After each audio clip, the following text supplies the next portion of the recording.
Did you know that the most famous moments of the space race, like the moon landing, were built on a series of forgotten, unbelievable events that almost changed history?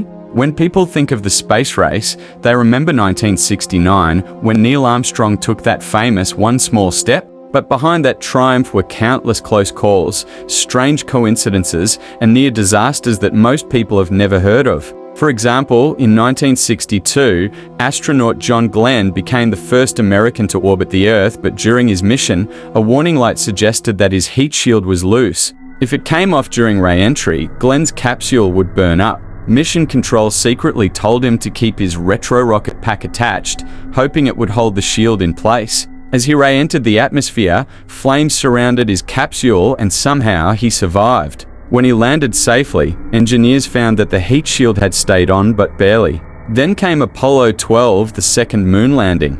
Moments after launch, the rocket was struck by lightning. Twice. Alarms went off and the spacecraft lost power. It was a quick-thinking engineer, John Aaron, who calmly said the now famous words, "Try SCE to AUX." That command, known only to a few engineers, saved the mission.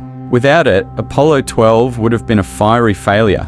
There were also the missions that nearly ended in disaster, like Apollo 13, where an oxygen tank explosion forced the crew to fight for survival, improvising with duct tape and ingenuity to get home. And there were unsung heroes, engineers, mathematicians, and especially women, like Katherine Johnson, whose precise calculations guided astronauts safely to and from space. Each of these moments, tense, forgotten, and heroic, paved the way for the achievements that defined human history. The space race wasn't just about reaching the moon. It was about human courage under pressure, split-second decisions, and the brilliance of minds working behind the scenes. So next time you hear about the moon landing, remember, it wasn't one small step, it was 1,000 near misses that made that step possible.